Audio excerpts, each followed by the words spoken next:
کھڑے ہوئے ہیں وہ بھی جلسہ گاہ میں آ جائیں.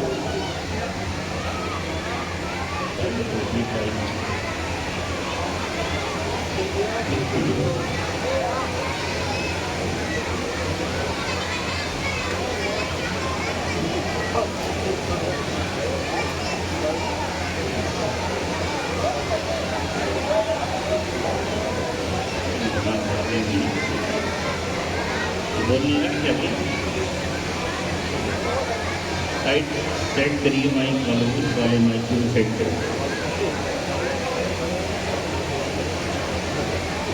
تھوڑا سا یہ کو بڑھائیے.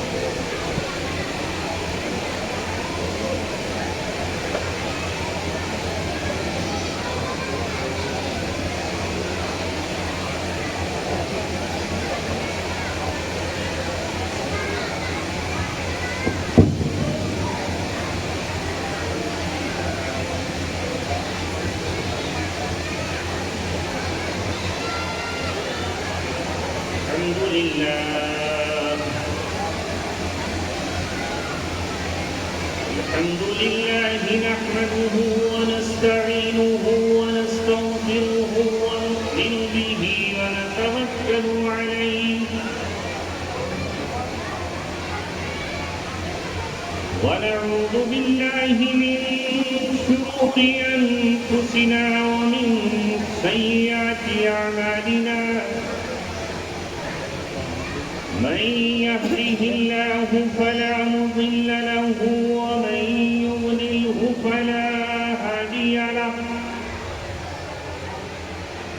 ونشهد أن لا إله إلا الله وحده لا شريك له ونشهد أن سيدنا محمدا عبده ورسوله أرسله بالحق بشيرا ونذيرا وداعيا إلى الله بإذنه وسراجا منيرا وصلى الله عليه وسلم تسليما كثيرا كثيرا. أما بعد قال الله تبارك وتعالى في كتابه الكريم إنا نحن نزلنا الذكر وإنا له لحافظون. صدق الله مولانا العلي العظيم. قال رسول الله صلى الله عليه وسلم مثل العلماء في الأرض كمثل النجوم في السماء يهتدى بها في ظلمات البر والبحر وإذا انطمست النجوم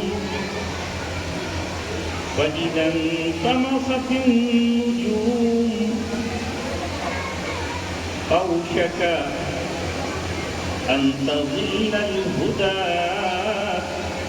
أو كما قال رسولنا ونبينا محمد صلى الله عليه وسلم. صدق الله مولانا العلي العظيم وصدق رسوله النبي الكريم. تیرے دریا میں طوفان کیوں نہیں ہے؟ تیرے دریا میں طوفان کیوں نہیں ہے؟ خودی تیری مسلمہ کیوں نہیں ہے؟ بس ہے شکوے تقدیر یزداں تو خود تقدیر یزداں کیوں نہیں؟ آواز آ رہی ہے؟ مجمع کو آواز آ رہی ہے کیا؟ نہیں آ رہی. پڑھا دو تھوڑی سی اور نہیں آتی. اصل میں ان کے برابر میں خواتین صاحبات بیٹھی ہیں اور ان کی آواز تمہاری مائک کی آواز سے تیز ہو رہی ہے, اس لیے ذرا اس کی گلے میں جان کو اور پڑھا دو. کوئی بچے بول رہے تھے تو اس کی آواز کچھ کیا رہی تھی, بڑے بولنے لگے تو کیا ہوا. دیکھو ذرا سیٹ کر,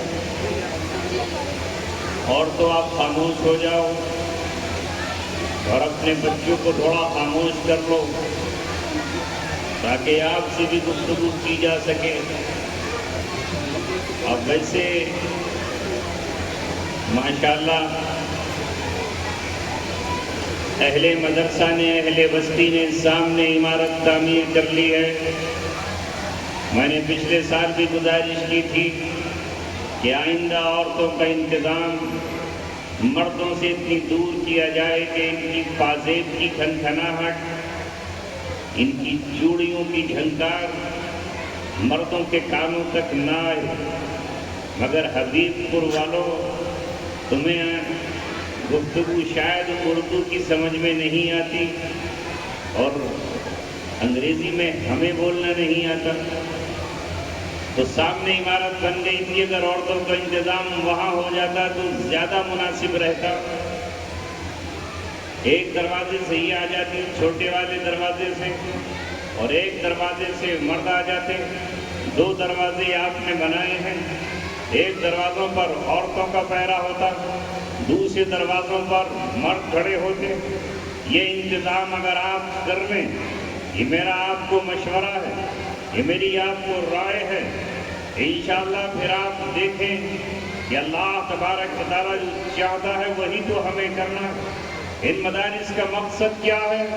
مقصد ہے 1400 برس پہلے, 1450 برس پہلے, 1500 سال پہلے اللہ تبارک و تعالیٰ نے آخری پیغام قرآن مقدس کی شکل میں جو ہم کو دیا ہے, اس کی ترتیب پر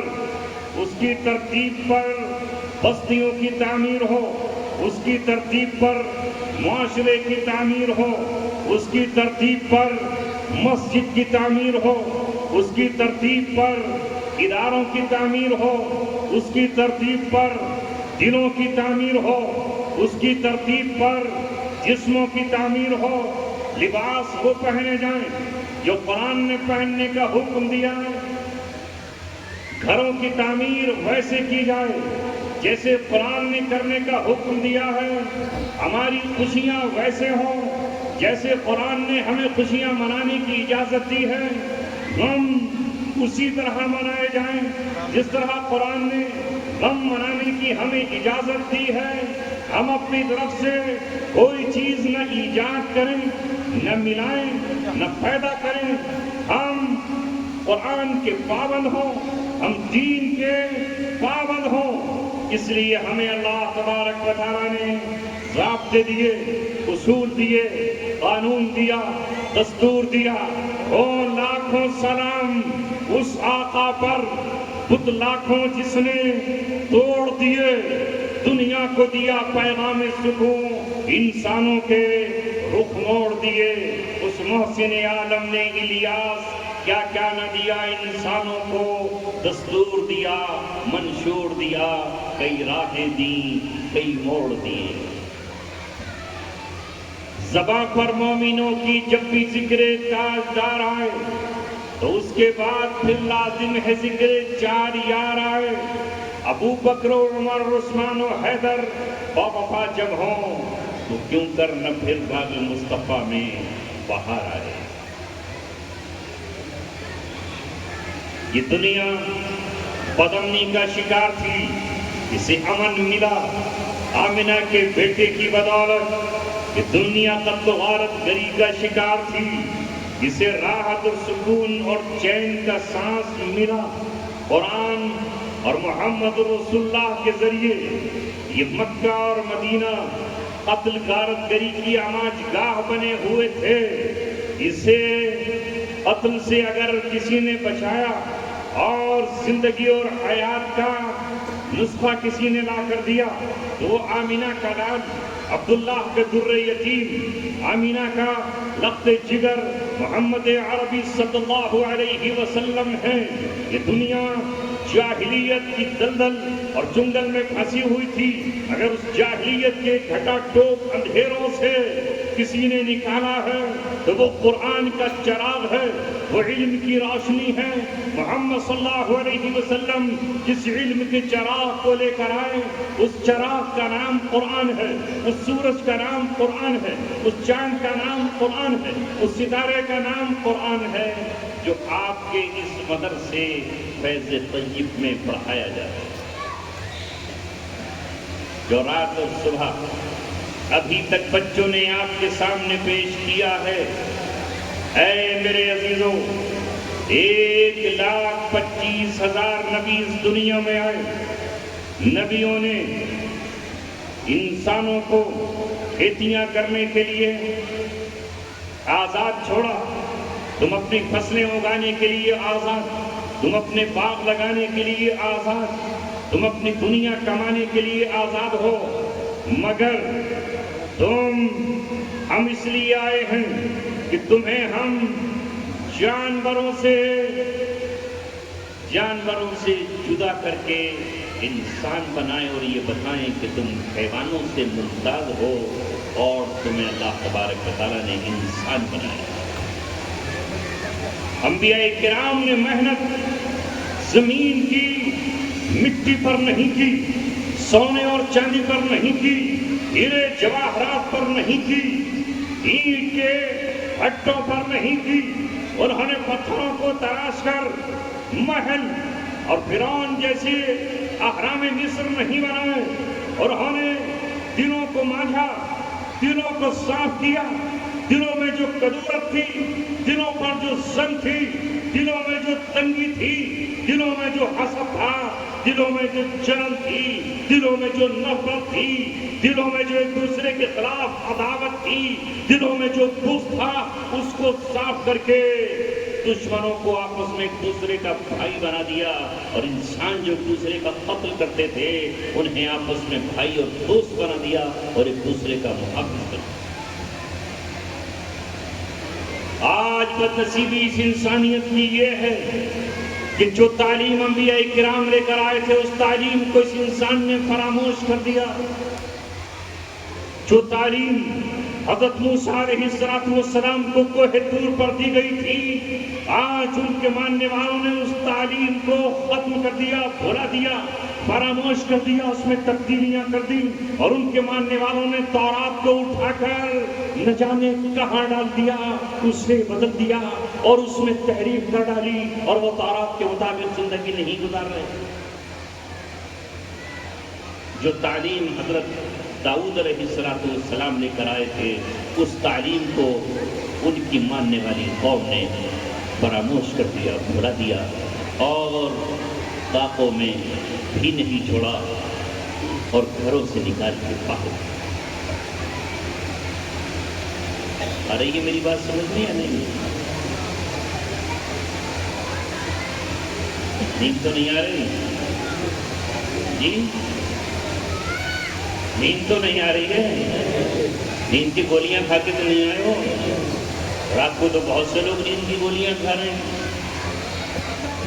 نیند کی گولیاں تو بہت چھوٹی سی چیز ہو گئی، اب تو جام شراب چل رہا ہے نوجوانوں کا، نشہ اور گولیاں کھائی جا رہی ہیں، نشہ اور گولیاں۔ ہندوستان کی حکومت کو کھانسی کی دوا کوریکس بند کرنا پڑ گئی، میڈیکل اسٹور سے کوریکس غائب۔ کیوں؟ بتا سکیں گے؟ ارے آپ بولو میرے ساتھ، کیوں بند کرنا پڑ گئی؟ نوجوانوں کو جب شراب نہیں ملی تو انہوں نے کوریکس کی بوتلیں پینا شروع کر دی، لہذا کوریکس بند کرنا پڑی، یہ حال ہو گیا۔ نشہ اور گولیاں کم، بھنگ، چرس بہت چھوٹی چیز ہو گئی۔ دنیا کے دوسرے ملک سے امپورٹ ہو کر آنے والا سفید پاؤڈر، جسے کوکین، ہیروئن اور کیا کیا کہا جاتا ہے، ابھی ایک بورڈ پر مسٹر فلاں اور فلاں کا میں نام نہیں لوں گا ورنہ نام لینے پر ہی گردن ناپ لی جائے گی. ان کی ایئرپورٹ پر کتنی ڈرگس پکڑی گئی کہ نہیں پکڑی گئی؟ وہ کہاں جاتی؟ کیا اسے بھینسیں کھاتی؟ کیا اسے بکریاں چباتی؟ کیا اسے مرغیاں کھاتی؟ کیا اسے بلیاں پیتی؟ کیا اسے کتیاں پیتی؟ کیا اسے بتاؤ مجھے جانور پیتے یا انسان؟ نوجوان، وہ نوجوان پیتے. آج پوری انسانیت تباہ ہو گئی. تو آمینہ کا لال جس انسانیت کو بچانے کے لیے آیا تھا وہ انسانیت آج تباہ و برباد ہو رہی ہے. آج وہ انسانیت اس گڑھے پر کھڑی ہے جہاں محض تباہی بربادی اس کا مقدر ہے. انسان کا دشمن بنا ہوا ہے اور کسی کو فکر نہیں ہے. ماؤں کے لال تباہ کر دیے گئے، بھائی سے بھائی جدا کر دیا گیا، بہن کا بھائی اس سے چھین دیا گیا، ماں کا بیٹا اس کا دشمن بنا دیا گیا اور آپ باپ سے جدا کر دی گئی. آج حالات یہ ہیں کہ بیویاں شوہروں سے علیحدہ کر دی گئی اور ہم تماشائی بنے کھڑے ہوئے ہیں. آج کوئی نہیں مسجد سے مغرب تک انسانیت کا ہاتھ تھامے. بھوک تو ہے مگر بھوک مٹانے کے لیے کھانا بانٹنے والے نہیں. پیاس تو ہے مگر پیاس مٹانے کے لیے پانی پلانے والے نہیں. دھوپ تو ہے مگر چھائیدار سائیدار درخت نہیں. کاٹنے والے ہاتھ اور ہتھوڑے تو ہیں، ڈراتے اور ہنسیے تو ہیں، لگانے والے ہاتھ نہیں. تمہارا پیغمبر درخت لگانے کے لیے آیا اور اس نے کہا درخت کا لگانا بھی صدقہ جاریہ ہے. اگر تم اپنی زندگی میں ایک درخت لگا کر جاتے ہو، اس درخت کی چھاؤں میں اگر کوئی گھوڑا بیٹھتا ہے، اونٹ بیٹھتا ہے، کوئی راہ چلتا مسافر بیٹھ جاتا ہے، کوئی دھوپ چلتے ہوئے کوئی اجنبی انسان بیٹھ جاتا ہے، دیکھو ذرا ان ہری ٹوپی والوں کا کندھا پکڑ کے اٹھاؤ، یہ پہنچ گئے خواب میں یعنی کس کے پاس؟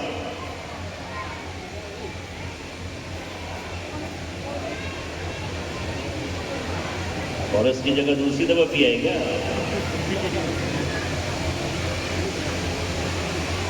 گیہوں کی روٹی بھی بہت نشہ ہے، وہ والا گیہوں کھائیے جو تندور پہ لگ رہا ہے. گیہوں کی روٹی میں بھی بہت نشہ ہے، وہی کھائیے. میں یہاں دل کے ٹکڑے نکال کے رکھ رہا ہوں، یہ سمجھ رہے ہیں کہ کوئی فائل ہے کاغذ کی جسے اتار کے یہاں پہ رکھ رہا ہوں. ہائے ہائے ہائے، یہ حال ہے اس قوم کا کہ جو تقریر محض رسماً سننے کے لیے آتی ہے. جسے کچھ پتہ نہیں، پک رہا ہوں دنوں میں کیا کیا کچھ ہے، سمجھے خدا ہے. دہلی سے چل کر یہاں آیا، یہاں سے کہیں اور جانا، ایک جا رہتے نہیں. عاشق بدنام کہیں، دن کہیں رات کہیں، صبح کہیں شام کہیں. شاید کوئی نوجوان اپنے ہاتھوں میں اٹھایا ہوا نشے کا جام توڑ ڈالے اور پٹختے اپنی ہتھیلیوں میں رکھے ہوئے وہ چرس کی پڑیا پھینک دے، ہاتھوں میں لیا ہوا سگریٹ مسل دے اپنے جوتے کے نیچے اور اس کے جوتے کی نوک سے مسل کر اس کی بچی ہوئی اس سگریٹ کی ڈبیا جو 100 روپے کی آتی ہے، اس 100 روپے کی ایک قلم خریدے اور اس قلم کو کسی کے غریب بچے کے ہاتھ میں دے. وہ اس قلم سے بچہ الف لکھے، با لکھے، آ لکھے، اے لکھے، زیڈ لکھے اور پھر لکھتے لکھتے اس صاحب قلم بن جائے، یہاں تک کہ وہ کبھی ڈی ایس پی بن جائے، ایس پی بن جائے، یا وہ کلکٹر بن جائے، یا وہ انجینئر بن جائے، یا وہ کوئی بچہ ڈاکٹر بن جائے، یا نشتر چلانے والا ڈاکٹر سرجن بن جائے، اور جب کوئی تڑپتا ہوا مریض اس کے پاس پہنچے اور وہ یہ کہے کہ میں غریب ہوں، میں دکھیارا ہوں، میں کمزور ہوں، کیا آپ میری فیس میں کمی کر سکتے ہیں اور آپ اپنی فیس مجھے معاف کر سکتے ہیں، تو وہ یہ کہے میں ایک خاندانی شخص ہوں، جاؤ میں تمہاری فیس نہیں لوں گا، وہ اسے دعا دیتا ہوا آئے اور یہ کہے کہ ایک مسلمان کے بچے نے میرے ساتھ رحم کا معاملہ کیا ہے، وہ جج بنا ہوا بیٹھا ہو، ایس ڈی ایم ہو، وہ کلیکٹر ہو، اور پھر وہ پہنچے کسی ظالم اور جلاد کے پاس اور یہ کہے کہ تو کسی کی زمین پر قبضہ نہیں کر سکتا، آج میرے قلم کی طاقت مظلوم کا حق دلا کر رہے گی، اس 21ویں صدی میں بھی انصاف کا سورج میں اگا کر رہوں گا، میرا قلم جب تک زندہ ہے تابندہ ہے، اس میں جب تک روشنائی آتی ہے تب تک یہ انصاف کے لیے چلتا رہے گا۔ کاش وہ قلم ہم کسی بچے کے ہاتھ میں تھما دیں۔ میں اس لیے سفر کر رہا ہوں اور تم آج بھی کہہ رہے ہو کہ مجھے گھر تو سونے سے فرصت نہیں، یہاں بھی اگر مفتی زاہد صاحب ایک گدا ڈال دیتے میرے لیے، وہ بھی صوفہ سیٹ ایران سے منگا دیتے تو مزہ آ جاتا۔ تیرے صوفے ہیں افرنگی، تیرے قالین ہیں ایرانی، تیرے صوفے ہیں افرنگی، افرنگی جانتے ہیں انگریزوں والے، تیرے صوفے ہیں افرنگی، تیرے قالی ہیں ایرانی، لہو مجھ کو رلاتی ہے جوانوں کی تناسانی، عمارت کیا شکوہ خسروی بھی، عمارت کیا شکوہ خسروی بھی ہو تو کیا حاصل، نہ زور حیدری تجھ میں نہ استغناء سلمانی، نہ حضرت حیدر کیا تجھ میں زور ہے، نہ حضرت سلمان فارسی جیسا تجھ میں استغنا ہے، تیرا ہاتھ پھیلا ہوا ہے، ہاتھ پھیلا ہوا ہے جیسے ہی بیٹا بڑا ہوا، بس تھوڑا اور ہو جائے، 16 سال 18 20 سال کا، نگاہ لگی ہوئی ہے، جیسے ہی منگنی ہوگی تو ڈیمانڈ شروع ہوگی نا، منگنی سے لے کر کے شادی تک، شادی سے لے کر کے رخصتی تک، لڑکی والوں کو اس طرح نوچنا ہے جس طرح چیل اور کوے کسی مردار کو نوچنے کے لیے آ جاتے ہیں، بس انہیں پتہ چل جانا چاہیے کہ کوئی مردار پڑا ہوا ہے، پھر انہیں نوچنا ہے، کوئی آنکھ پر لگا ہوا ہے، کوئی کان پر لگا ہوا ہے، کوئی دم پر لگا ہوا ہے، کوئی پیٹ پر لگا ہوا ہے، کوئی پیر پر لگا ہوا ہے، پتہ چل جانا چاہیے۔ اسی طرح صورتحال ہمارے معاشرے کی ہے کہ پتہ چل جانا چاہیے کہ یہاں پر کسی کے یہاں بیٹی ہے اور ہمارے یہاں بیٹا ہے، ہمیں کھانا چاہیے۔ پوری قوم مونچھوں پر تاؤ دیتے ہوئے سفاری سوٹ پہن کر اب یہاں پر جاتی ہے، کائے کے لیے بیٹی کو لے کر آئیں گے، کس طرح؟ اللہ مت کھلوائیے راز، نہ تم صدمے ہمیں دیتے، نہ ہم فریادیوں کرتے، نہ کھلتے راز سر بستہ، نہیں رسوائیاں اے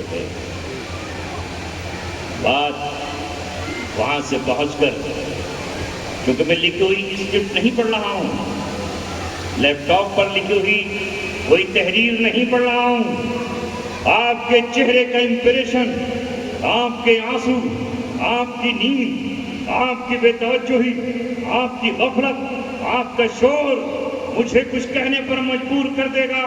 میں یہ کہہ رہا تھا کہ جنہیں حضرت داؤد علیہ السلام نے آ کر سمجھایا اور ان کے سامنے زبور کی آیات پڑھی، اور انہوں نے حضرت داؤد کے پیغام کو فراموش کر دیا اور دہرا دیا۔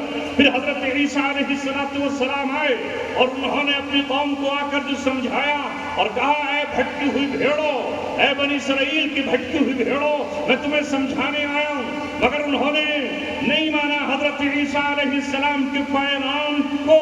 تو اللہ تبارک و تعالیٰ نے پھر آخری پیغمبر کو تمام کے لیے، بنی اسرائیل کے لیے بھی، بنو اسماعیل کے لیے بھی، عرب کے لیے بھی، عجم کے لیے بھی، چینیوں کے لیے بھی، ہندیوں کے لیے بھی، ایرانیوں کے لیے بھی، افغانیوں کے لیے بھی، اس عالم کے لیے بھی، اس عالم کے لیے بھی، تمام جہانوں کے لیے رحمت للعالمین بنا کر بھیجا، اور ان کو قرآن مقدس اور حدیث مبارکہ دے کر بھیجا۔ نبی پاک صلی اللہ علیہ وسلم آئے ہمیں ایک ایسا معاشرہ دینے کے لیے جس میں چاروں طرف علم ہو، سکون ہو، راحت ہو، امن ہو، چین ہو، ہر طرف انصاف ہو، ظلم نہ ہو، قتل نہ ہو، ہاں جہاں چوری نہ ہو، قتل نہ ہو، ڈاکہ نہ ہو، ایک دوسرے سے ہمدردی ہو، ایک دوسرے سے غمخواری ہو۔ آپ نے فرمایا، لا یؤمن احدکم حتی یحب لأخیہ ما یحب لنفسہ، تم میں کوئی بھی اس وقت تک مومن نہیں ہو سکتا جب تک وہ اپنے بھائی کے لیے وہ پسند نہ کرے جو اپنے لیے پسند کرتا ہے۔ تم میں کوئی بھی اس وقت تک مومن نہیں ہو سکتا جب تک وہ اپنے بھائی کے لیے وہ نہ چاہے جو اپنے لیے چاہتا ہے۔ ذرا سوچو تو صحیح، کیا ہمارا حال ہے؟ ہم چاہتے ہیں اپنے بھائی کے لیے وہ جو اپنے لیے چاہتے ہیں، تو ہم مومن ہیں؟ لا یؤمن احدکم حتی یأمن جارہ بوائقہ، نہیں ہے تم میں کوئی مومن جب تک کہ اس کی تکلیفوں سے اس کا پڑوسی محفوظ نہ ہو۔ ہم تو اپنے خیالوں میں سوچ رہے ہیں کہ ہم تو صاحب ایمان، ہم سے بڑا مومن کون؟ لا الہ الا اللہ محمد رسول اللہ تو ہمیں یاد ہے، اشہد ان لا الہ الا اللہ ہمیں یاد ہے، ورنہ محمد رسول اللہ تو ہمیں یاد ہے۔ ہمارے داہنے کان میں اذان مؤذن نے دے تو دی ہے، بائیں کان میں ہمارے تکبیر کہہ تو دی ہے، ہم مومن ہیں۔ تمہارا نبی، تمہارا پیغمبر کہہ رہا ہے، لا یؤمن احدکم حتی یکون جارہ بوائقہ، حتی یأمن جارہ بوائقہ، یہاں تک کہ اس کا پڑوسی اس کی تکلیفوں سے محفوظ نہ ہو جائے۔ محمد رسول اللہ نے کہا، تم اپنے گھر کی دیوار کو اتنا اونچا بلند مت کرنا کہ تمہارے پڑوسی کی ہوا رک جائے۔ بولو، اب ہے ہمارے یہاں تو کیا ہی کام ایسا جاتا ہے کہ پڑوسی کو تکلیف ہی دینا۔ تم میں کوئی اپنے گھر میں میخ نہ ٹھوکے، کیل نہ ٹھوکے اپنے پڑوسی کی اجازت کے بغیر۔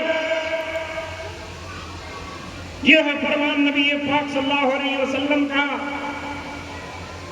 ہم پوچھے گا اپنے پڑوسی سے، تم میں کوئی اپنی کڑی، اپنی لکڑی پڑوسی کی دیوار پر نہ رکھے۔ ہم طاقت ہے، قوت ہے میرے پاس، بیٹے ہیں، مال ہے، کمزور کو دبا کے رہوں گا، زبردستی تنگ کر کے رہوں گا۔ ہم نے راستے تنگ کر رکھے ہیں۔ نبی پاک صلی اللہ علیہ وسلم نے کہا کہ راستوں میں مت بیٹھو، راستوں میں بیٹھ کر کے راستوں کو تنگ مت کرو۔ ہمارا کیا حال ہے؟ آپ نے مدینہ شہر بسایا، اور جب مدینہ شہر بسایا تو آپ نے کہا کہ اس کے راستے کتنے چوڑے ہونے چاہیے؟ کتنے؟ ایک اونٹ ادھر سے گزر جائے، ادھر سے جانے والا، اور ایک اونٹ ادھر سے آنے والا۔ ایک گاڑی ادھر سے جا رہی ہو اور ایک گاڑی ادھر سے آ رہی ہو، دونوں گزر جائیں۔ ہمارا کیا حال ہے؟ ہمارا یہ حال ہے کہ اتنا تنگ کر دیں کہ اپنی دیوار اس سے ملا دے، اوپر والی دیوار اوپر لے جائے۔ اے ہم مسلمان، کس منہ سے دعوت دو گے آج دنیا کی دوسری قوموں کو؟ وہ تمہارا قرآن نہیں پڑھتے، وہ تمہاری حدیث نہیں پڑھتے، وہ تمہاری عملی زندگی دیکھتے ہیں۔ تمہاری عملی زندگی کیا ہے؟ مارکیٹ میں خریدنے آتے ہیں، تم سے معاملات دیکھتے ہیں کہ تم سچ بولتے ہو یا جھوٹ، تم امانت داری کے ساتھ معاملات کرتے ہو یا نہیں کرتے، دھوکہ دیتے ہو یا نہیں۔ نبی کریم صلی اللہ علیہ وسلم اس روئے زمین پر آخری پیغمبر ہیں اور اس کل کائنات کا اول بھی ہیں۔ جو تم شعر پڑھتے ہو علامہ اقبال کا، وہ دانائے سبل، ختم الرسل، مولائے کل، جس نے غبار راہ کو بخشا فروغ وادی سینہ، نگاہ عشق و مستی میں وہی اول، وہی آخر، وہی قرآن، وہی فرقان، وہی یاسین، وہی طٰہٰ۔ اگر کسی کو انسان کی شکل میں قرآن دیکھنا ہو تو وہ محمد رسول اللہ کو دیکھ لے، اور اگر محمد رسول اللہ کو کتابی شکل میں دیکھنا ہو تو وہ قرآن کو دیکھ لے۔ چلتا پھرتا قرآن محمد رسول اللہ ہے، اور پڑھتا ہوا محمد رسول اللہ کو اگر دیکھنا ہو تو وہ قرآن کو دیکھ لے۔ آج ذرا ہم اپنے آپ کو قرآن سے ملا لیں۔ وہ بازار میں گئے، ایک شخص ہے آپ کا ماننے والا، گیہوں بیچ رہا ہے، گیہوں بیچ رہا ہے۔ آپ نے یوں اس کے نیچے ہاتھ ڈالا، نیچے گیہوں کے، جیسے ہی ہاتھ ڈالا تو گیہوں بھیگے ہوئے ہیں نیچے اندر۔ آپ نے کہا یہ کیا کر رکھا ہے؟ کہا اللہ کے رسول بارش میں بھیگ گئے تھے، میں نے بھیگا ہوا حصہ نیچے کر دیا، اب جب کوئی لینے آئے گا تو میں ترازو سے یوں چڑھاؤں گا اور یوں تول کے اس کو دے دوں گا، تو بھیگے ہوئے گیہوں نیچے رہ جائیں گے اور یہ ڈال کے گھر لے جائے گا، میرے کیلے سن کے دونوں بک جائیں گے۔ اللہ اکبر! معلوم ہے آپ نے کیا کہا اس وقت؟ سناؤں حبیب پور والوں؟ سنا دوں؟ یہ نیند آ رہی ہے؟ بیوی صاحبہ کی یاد تو نہیں آ رہی؟ تھوڑی دیر کے لیے ادھر بیٹھ گئی، ایسے بھی لوگ ہوں گے، یاد آ رہی ہوگی۔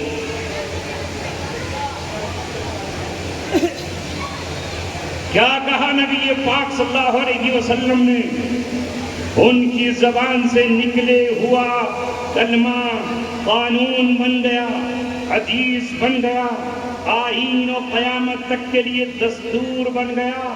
کہا من غش فلیس منا، جس نے دھوکہ دیا وہ ہم میں سے نہیں،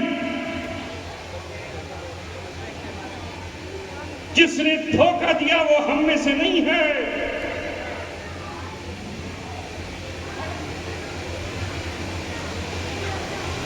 سودا کر آئے ہم بھٹے پہ جا کر کے اول کی اینٹ کا، ہے نا؟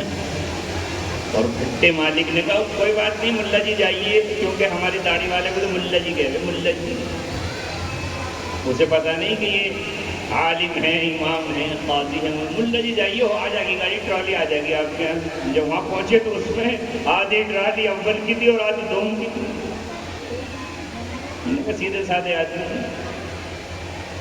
پتہ نہیں رسول اللہ کی جماعت سے خارج ہو گیا تو، دنیا میں تو تجھے مل گیا نفع۔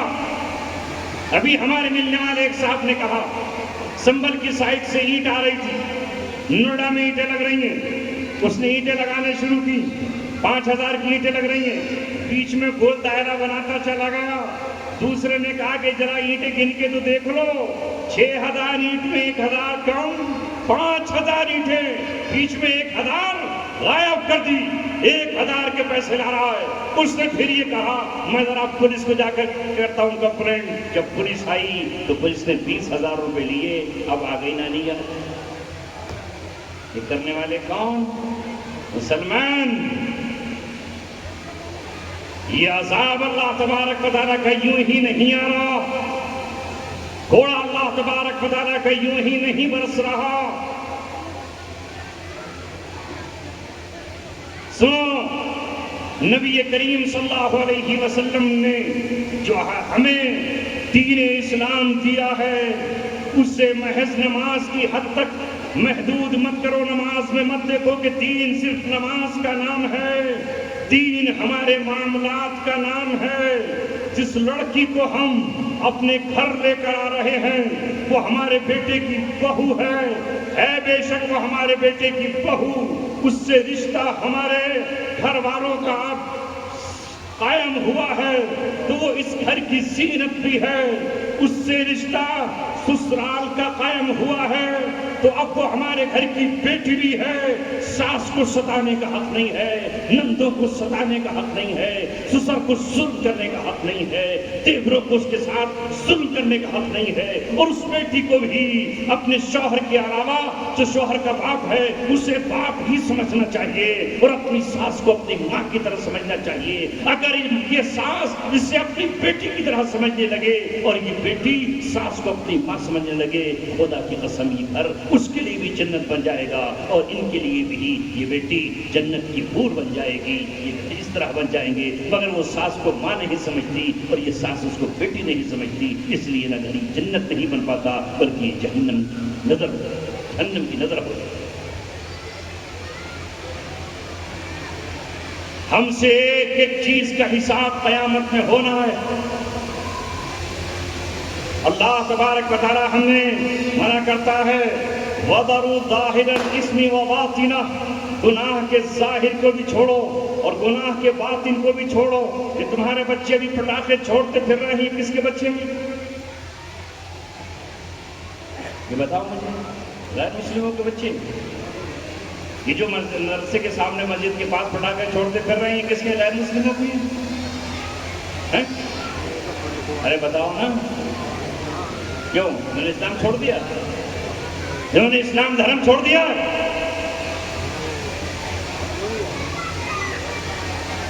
نہیں چھوڑا ہے. تو یہ پٹاخے چھوڑنا تمہارے اسلام میں جائز ہے؟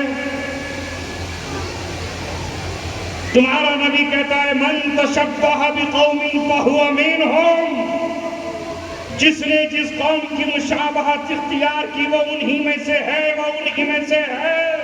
یہ اپنے عمل سے اپنے ہاتھوں سے یہ اعلان کر رہے ہیں کہ ہم مسلمانوں کی اولاد نہیں ہیں, ہمارا تعلق دین اسلام سے نہیں ہے. اور تم بھی کہہ رہے ہو کہ یہ نہیں ہے.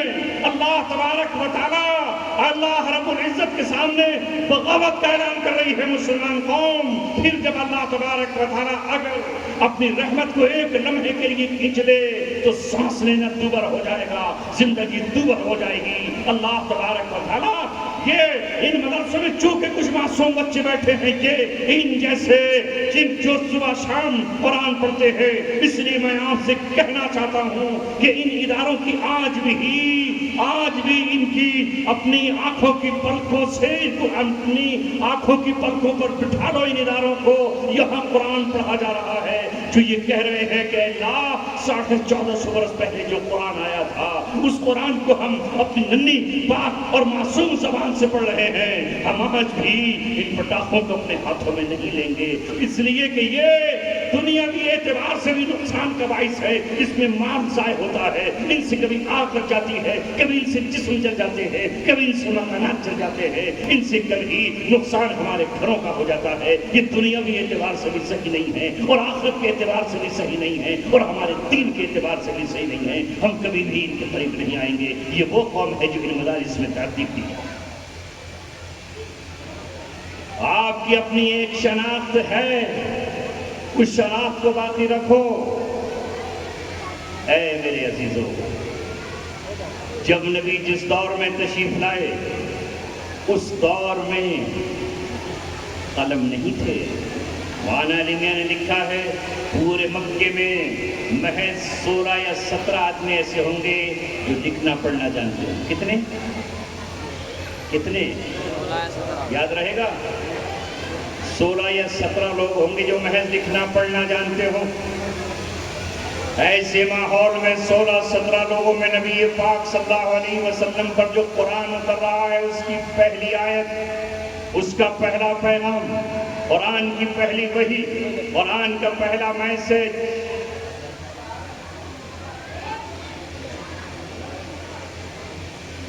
پہلے ادھر ہی دیکھو، ادھر ہی دیکھو، ایسے میں قدم تمہیں لگتا ہے کہ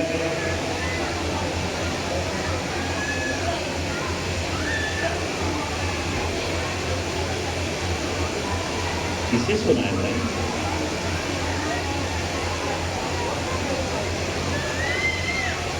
ہمارا مستقیم صاحب تشریف لائے ہیں، وہ آپ کے پاس مستقل دعا بھی کرائیں گے، تقریر بھی کریں گے، آخر میں ان کی دعا پر تقریر ختم ہوگی۔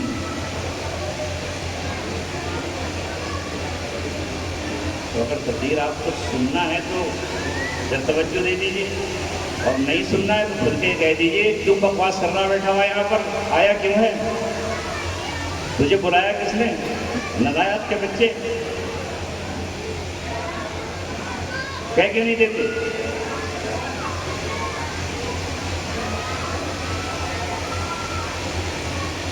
آتا کیوں ہے یہاں پر ہماری بستی میں؟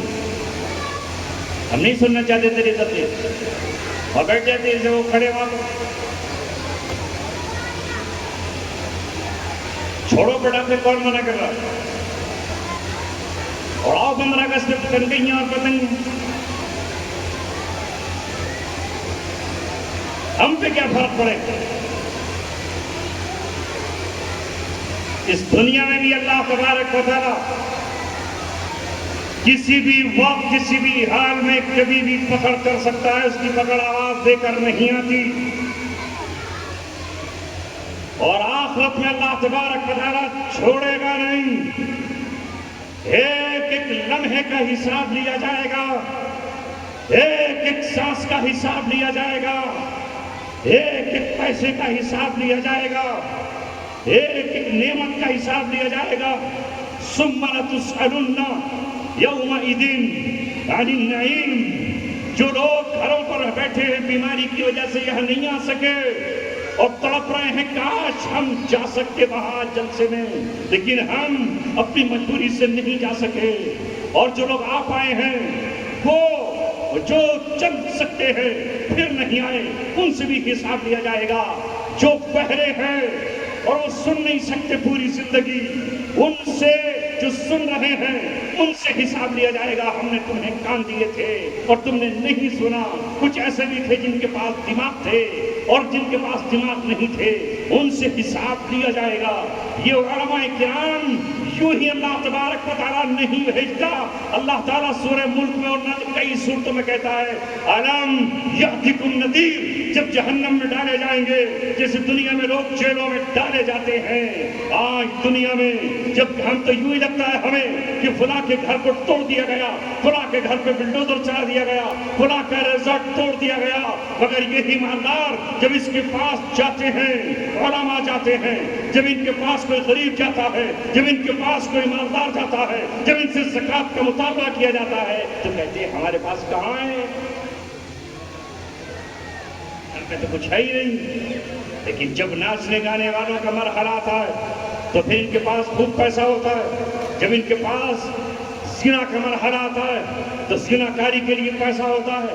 جب ان کے پاس شراب کا مرحلہ آتا ہے تو شراب پہ لٹانے کے لیے پیسہ ہوتا ہے۔ جب ان کے پاس عیاشی کا مرحلہ آتا ہے تو اس کے لیے پیسہ ہوتا ہے۔ جب اپنا مکان سجانے کا مسئلہ آتا ہے تو پیسہ ہوتا ہے۔ لیکن جب قرآن پہ خرچ کرنے کا مسئلہ آتا ہے تو ننگے ہو جاتے ہیں۔ جب مسجد کے بنانے کا مرحلہ آتا ہے تو پھر ننگے ہو جاتے ہیں۔ جب ان کے سامنے غریب کی بھوک کا مسئلہ آتا ہے تو یہ فقیر ہو جاتے ہیں۔ تو پھر اللہ تبارک و تعالیٰ کسی کو مسلط کرتا ہے اور اللہ تعالیٰ کہتا ہے توڑ ڈالو ان کی عمارتوں کو، زمین بوس کر دو، ان کی شداد کی جنتوں کو زمین میں دھسا دو، قارون کے خزانوں کو۔ تو پھر یہ روتے پھرتے ہیں اور مسلمان بھی یہ کہتے ہیں ہائے افسوس۔ تو اللہ تبارک و تعالیٰ کہتا ہے ان شکروں پر افسوس کرنے کی ضرورت نہیں ہے۔ پھر اللہ تبارک و تعالیٰ قوم لوط، جب لوط علیہ السلام اپنی قوم سے کہتے ہیں بے حیائی کا ارتکاب مت کرو، یہ گندے اور ناپاک کام مت کرو، تو قوم نہیں مانتی۔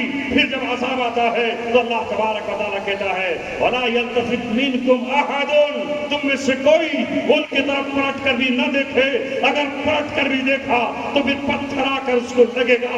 اللہ تعالیٰ پھر پلٹ کر دیکھنے کو منع بھی کرتا ہے، پھر اللہ تعالیٰ کہتا ہے ان پر افسوس کرنے کی ضرورت نہیں ہے، پھر عذاب الہی آتا ہے۔